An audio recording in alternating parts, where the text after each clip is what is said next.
तबीयत को सिर्फ बहाल करने के लिए तफरीह का गर्ज था या राह रास्त पर आने का मकसद था। दोनों से पूछा जाएगा, खतीब से भी सामईन से भी। अभी मुझसे पेशतर दारुल उलूम सैयदना अबू बकर सिद्दीक का एक तालिब इल्म जिनसे आपने नातखानी समात की, और उनसे पेशतर हजरत कारी कैसर रजा तरन्नुम बानी व मोहतमीम अजहरी दारुल क़रत शांति नगर बांका,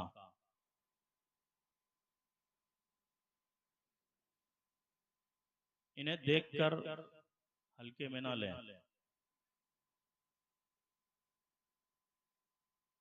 अल्हम्दुलिल्लाह जामे मस्जिद बांका में मेरा 11वां साल चल रहा है, और मैं जब आया था बांका तो दिसंबर की 11 तारीख थी, और मुझे पहले ही बुलाया जा रहा था, लेकिन मैंने 11 तारीख मैंने चुनी, और रबी नूर की आखिरी शब है। इसके बाद 11वीं शब आने वाली है, 11वीं शरीफ का महीना, और इस दरमियान में मेरा एक जुनून था।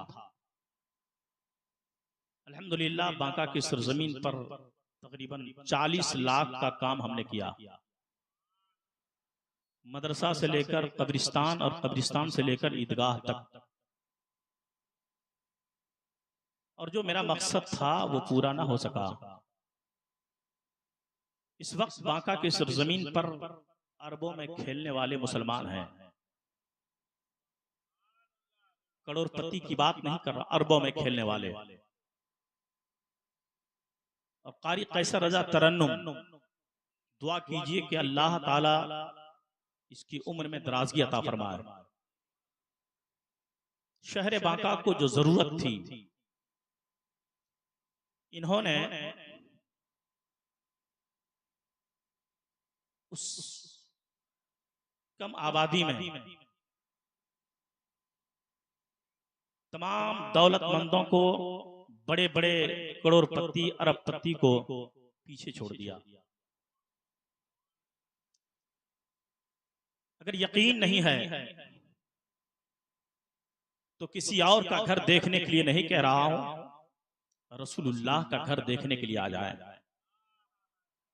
जहां आपकी हाजिरी दारुल उलूम सैयदना अबू बकर सिद्दीक होती है। और अल्हम्दुलिल्लाह ये भी इदारा बहुत उरूज पर है, लेकिन शहर में जिसकी जरूरत थी वो तने तनहा अपना पैसा लगाकर इस वक्त अल्हम्दुलिल्लाह 40 तालिबे इल्म उस मदरसे में इल्म हासिल कर रहे हैं, और 40 बच्चों में 3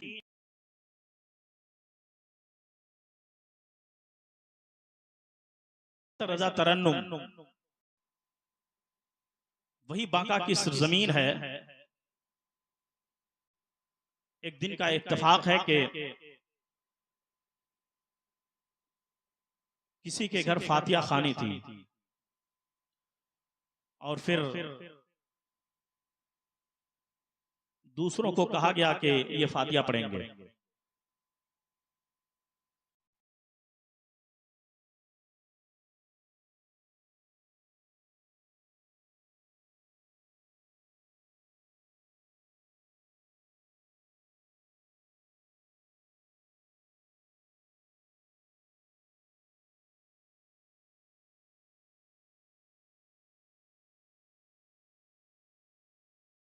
खिसके तो उसी वक्त मैं दबोचता हूं। जी अल्हम्दुलिल्लाह, अगर यकीन नहीं है तो नकीब अहले सुन्नत हजरत मौलाना अजमत हुसैन साहब इनसे पूछ लिया। तो इस वक्त 40 बच्चे और कुल शहर में तकरीबन 3000 महीने की आमदनी मदरसे को दिया जा रहा है और 40 बच्चे पढ़ते, 3-3 मुदर्रिस हैं और ऐसे कारी नहीं है। लखनऊ की वो सरजमीन है जहां क़िरात के मामले में बड़ी अच्छी जमीन मानी जाती है। उसमें टॉपर कारी हजरत कारी कैसर रजा तरन्नुम हजरत अबू बकर, वो कारी अबू बकर इनके छोटे भाई हैं। तो मेरे भाई, अगर आप सुनने के लिए आए हैं तो मकसद आपका होना चाहिए कि किस मकसद के तहत हम आए हैं। आप रिश्तेदारी निभाने के लिए आए हैं या महफिल पाक में आपने इसलिए हाजिरी दी है कि कुछ कमियां मेरे अंदर है। अगर रुकू का तरीका हम सही नहीं कर रहे हैं तो वो तरीका हमें मालूम हो जाए। खड़े होकर हम खाना खाते हैं तो ये बात मालूम हो जानी चाहिए कि शरीयत में खड़े होकर खाना मना है। तो अपनी जिंदगी में तब्दीली पैदा कीजिए और बहुत देर नहीं, 2-4-10 मिनट आप मेरी बात समाप्त कर लें और फिर मैं आपको बताऊं कि सहाबा किराम आका करीम सल्लल्लाहु अलैहि वसल्लम के कौल पर किस कदर निछावर हो जाया करते थे। किसी ने क्या ही खूब लिखा है कि दुनिया के ए मुसाफिर मंजिल तेरी कब्र है, तय कर रहा है जो तू 2 दिन का ये सफर है। जब से बनी है दुनिया लाखों करोड़ आए, बाकी रहा ना कोई मिट्टी में सब समाए। इस बात को ना भूलो सबका यही हशर है, दुनिया के आए मुसाफिर मंजिल तेरी कब्र है। या आलीशान बंगले किसी काम के नहीं है, पिलाइए पिलाइए। मैं कभी भी ये नहीं कहता कि मेरी तकरीर में चाय वगैरह नहीं होनी चाहिए। पिलाएं पिलाएं, ये जागेंगे कब? चाय पिलाकर इन्हें जगाएं और जो मैं पिला रहा हूं वो भी पीने की कोशिश करें। कि या आलीशान बंगले किसी काम के नहीं है, महलों में सोने वाले मिट्टी में सो रहे हैं। 2 गज जमीन का टुकड़ा छोटा सा तेरा घर है, दुनिया के आए मुसाफिर मंजिल तेरी कब्र है। तय कर रहा है जो तू 2 दिन का ये सफर है। हज़रात मोहतरम, जरा झूम कर दुरूद शरीफ पढ़ लें। अल्लाहुम्मा सल्ली अला सय्यिदिना शफीना हबीबना नबीना मौलाना मुहम्मदिन बारिक वसल्लम सल्लल्लाहु तआला अलैहि वसल्लम। मेरे बाद पीर तरीक़त रहबर राह शरीयत हज़रत अल्लामा सैयद अहमद रजा साहब क़िबला मोहतमीम इदारे शरिया पटना, आप उनकी तकरीर समाप्त करेंगे। एक आले रसूल, उनकी ज़ियारत आप अपनी आंखों से करेंगे। और इस महफिल पाक में आप सुन रहे हैं, सुनना भी इबादत है, बैठना भी इबादत है। और अगर यहाँ कोई ओंग रहा है तो ओंगने में भी अल्लाह ताला सवाब अता फरमाएगा, क्योंकि ये महफिल मिलाद है। समाप्त कीजिए और दुआ कीजिए कि जनाब अब्दुल जलील साहब मरहूम और जैतूना बीवी मरहूमा, अल्लाह ताला इन्हें करवट करवट जन्नत नसीब अता फरमाए। दौलतमंदो जरा गौर करें, आका करीम सल्लल्लाहु ताला अलैहि वसल्लम हैं, हजरत सिद्दीक अकबर हैं। तमाम सहाबा में सबसे ऊंचा मकाम पाने वाले वो सिद्दीक अकबर मेरे आका सल्लल्लाहु अलैहि वसल्लम के साथ साथ रहा करते। यहां तक के पहली सफ में आका के करीब सिद्दीक अकबर रहा करते। आज जरा गौर करें कि हम कहां हैं। वो सिद्दीक अकबर मुस्तफा जाने रहमत सल्लल्लाहु अलैहि वसल्लम के करीब रहा करते। एक दिन ऐसा हुआ, किसी वजह से ताखिर हो गई और पहली सफ में जगह ना मिल पाई। उस जगह पे एक आराबी आ गए, हजरत सिद्दीक अकबर हैं,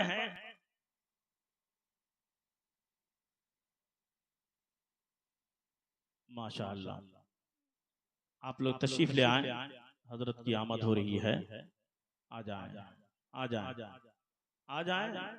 कुर्सी खाली है और जो बाहर में कुर्सी है उसे उठाकर अंदर ले आए, अंदर ले आए। जी अब अनकरीब हजरत की आमद होने वाली है। तशरीफ ले नारे तकबीर।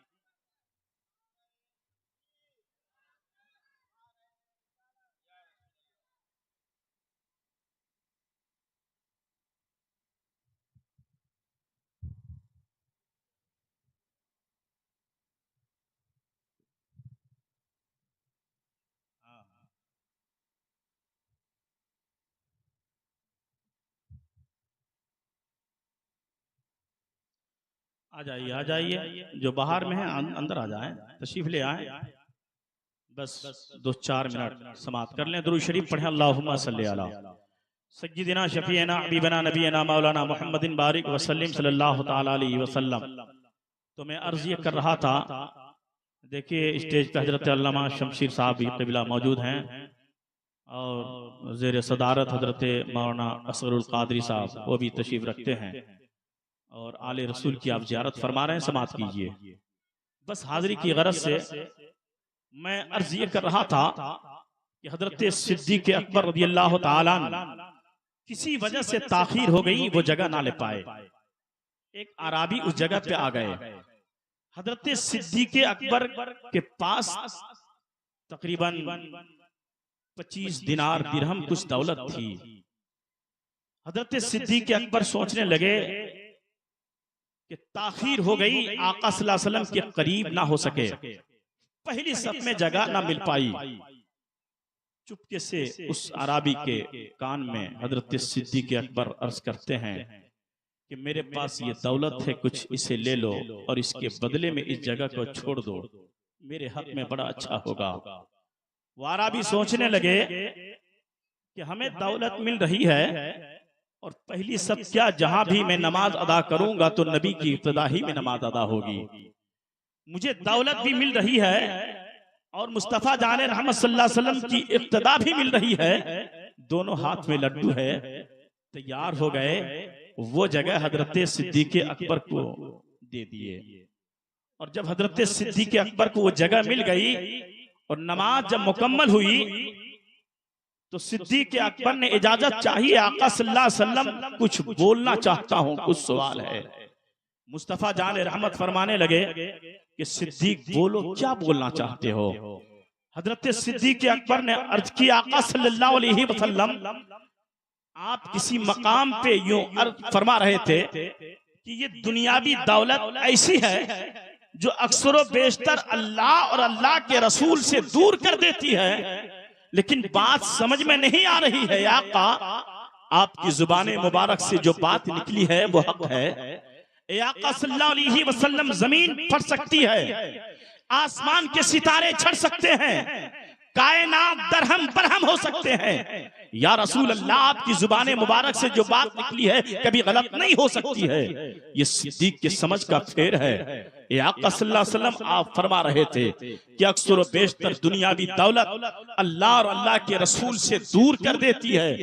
अल्लाह अकबर, मेरे मुस्तफा ने फरमाया, सिद्दीक़ जरा बताओ तो सही, जब वो दौलत तेरे पास थी तू मुझसे दूर था या मुझसे करीब था? और वो अराबी जिसके पास दौलत नहीं थी वो मुझसे करीब था या मुझसे दूर था? हजरत सिद्दीक़ अकबर ने मचल कर कहा, या रसूल अल्लाह सल्लल्लाहु अलैहि वसल्लम, हदीस पाक का मफहूम समझ में आ गया। या रसूल अल्लाह सल्लल्लाहु अलैहि वसल्लम, मेरे माँ बाप आप पर कुर्बान हो। हाँ हाँ, वो दौलत मेरे पास थी, मैं आपसे दूर था, और वही दौलत निकल करके वो दौलत जब तक मेरे पास थी मैं आपसे दूर था, और वो अराबी जिसके पास दौलत नहीं थी आपके करीब था, और वही दौलत निकल उस अराबी के पास गई है तो आपसे वो दूर हो गया है, मैं आपके करीब हो गया हूँ।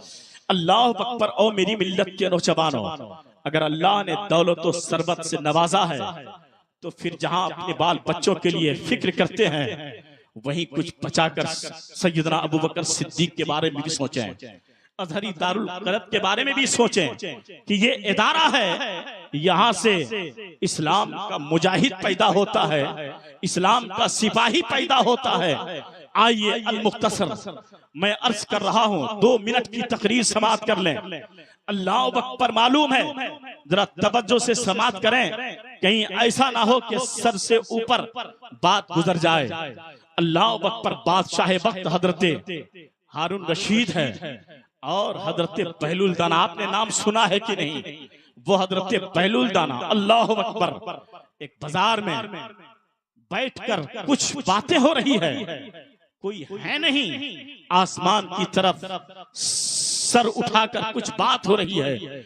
बादशाह वक्त ने पूछा क्या हो रहा है? कहा खालिक और मखलूक के दरमियान सुलह करा रहा हूँ, सुलह करा रहा हूँ। हजरत बादशाह वक्त ने पूछा क्या सुलह हो गई? सुलह हो गई? अल्लाह अकबर। हजरत बहलूल दाना ने अर्थ किया कि हाँ, खालिक तो मानता है पर ये मखलूक नहीं मानते हैं। खालिक मानता नहीं तो शबे कदर जैसी रात हमें कैसे मुयस्सर हुई? अगर खालिक मानता नहीं तो रमजान मुबारक का महीना हमें कैसे अता हुआ? अगर खालिक मानता नहीं तो कुरान मुक़द्दस जैसी किताब हमें कैसे मिली? खालिक मानता है पर ये मखलूक नहीं मानते हैं। अब कुछ दिन के बाद क्या हुआ कि कब्रिस्तान में बैठकर इसी तरह कुछ बात हो रही है। बादशाह वक्त का गुजर हुआ। कहा क्या हुआ, क्या हो रहा है? कहा खालिक और मखलूक के दरमियान सुलह करा रहा हूं। कहा सुलह हो गई? इतना कहना था कि ज़ारो कतार रोने लगे। कहा क्या हुआ? कहा हाँ, अब ये कब्र वाले जब आपकी उम्र तमाम हो जाएगी ना, अल्लाह अकबर, पूरी तकरीर, आप पूरी जिंदगी तकरीर सुन रहे हैं, खिताब सुन रहे हैं, आले रसूल को बुला करके अल्लाह अकबर आपको राहे रास्त पर लाने के लिए बयान हो रहा है। उसके बावजूद उसी जगह पे आप हैं जहां हैं। जरा गौर करें और मेरी मिल्लत के नौजवानों, अगर पूरी जिंदगी आप होश में नहीं आए तो फिर उलमा हाजिर हैं, जिसे पूछा जाए कि एक वक्त, एक जिंदगी का वक्त इस तरह से आने वाला है आपके साथ, वो लम्हे आपके साथ आने वाले हैं, वो वक्त, वो घड़ी आने वाली है जो आपकी आंख की पट्टी खुल जाएगी और पूरी जिंदगी आप यकीन करें या ना करें, उस लम्हे में आपको यकीन हो जाएगा कि अब हमें इस दुनिया से जाना है। और वो लम्हे कौन से लम्हे मालूम है? वो वक्त कौन सा वक्त है मालूम है? वो घड़ी कौन सी घड़ी है मालूम है? वो घड़ी है जाकनी का आलम। अल्लाह अकबर। हर शख्स की उम्र मुकर्रर है, ना उसे घट सकती है ना बढ़ सकती है। जब जिंदगी का वक्त पूरा हो जाता है तो हजरत इस्राइल अलैहिस्सलाम रूह निकालने के लिए आते हैं। ऐसे आलम में अल्लाह अकबर आंखें फाड़ फाड़ कर वक्त निजाम जो है वक्त ना आंखें फाड़ फाड़ कर देखते हैं। लोग समझते हैं, उसका बेटा समझता है कि मैं बाहर था, आ गया, अब्बा मुझे पहचान लिए, माँ मुझे पहचान ली। अल्लाह अकबर। बेटी बोल रही है कि देखिए ना, एक चम्मच मैंने पानी दिया है और फिर मेरा पानी पी करके दम तोड़ दिया, मेरा ही इंतजार हो रहा था और मुझे पहचान ली। और मेरी मिल्लत के नौजवानों, ऐसे आलम में, जाकनी के आलम में उसकी निगाह न बेटे पे होती है, न बेटियों पे होती है, न रिश्तेदारों पे होती है, न दोस्त अहबाब पे होती है। ऐसे आलम में उसकी निगाह फरिश्तों पे होती है। फरिश्तों को देखते हैं, ताहते निगाह उसकी जहां तक निगाह काम करती है, अब फरिश्तों को देखा करता है। अब यकीन हो जाता है अब कोई मुझे बचाने वाला नहीं, अब मुझे इस दुनिया से जाना ही है, जाना ही है। और जाने के बाद आप मोहलत मांगेंगे कि मौला थोड़ी सी मोहलत दे दे। अल्लाह अकबर। पूछा गया क्या हुआ? खालिक और मखलूक के दरमियान सुलह हो गई तो हजरत बहलूल दाना रोकर कहा कि हाँ हाँ सुन के अब खालिक मानता नहीं है पर ये मखलूक मान रहे हैं, खालिक नहीं मानता है। ओ मेरी मिल्लत के नौजवानों, जरा गौर करें, कुल्लू नफ्सिन जायक़तुल मौत, हर नफ्स को मौत का मजा चखना है, एक ना एक दिन इस दुनिया से जाना है। और ये सारी चीजें अल्लाह ताला ने हमारे लिए पैदा किया। ये जमीन का फर्श हमारे लिए, आसमान का शामियाना हमारे लिए, ये दरख्त पेड़ पौधे हमारे लिए, ये जानवर हमारे लिए, ये नदी नाले हमारे लिए। अरे जानवर पैदा किए तेरी वफा के वास्ते, चांद सूरज और सितारे हैं ज़या के वास्ते, खेतियां सरसब्ज हैं तेरी ग़िज़ा के वास्ते। सारे जहां तेरे लिए और तू खुदा के वास्ते, सारे जहां तेरे लिए और तू खुदा के वास्ते। उड़ाओ, ऐश करो, इशरतें बहुत भूलो, फिरो जहाज में, मोटर की गोद में झूलो, उड़ो बुलंदी पे इतना कि फलक को भी छू लो। खुदा के वास्ते लेकिन खुदा को ना भूलो, खुदा के वास्ते लेकिन खुदा को ना भूलो। मैंने जो बातें कही है, खामी गलती अपने हबीब के सदक़े में माफ़ अता फरमा। अस्तग़फिरुल्लाह रब्बी।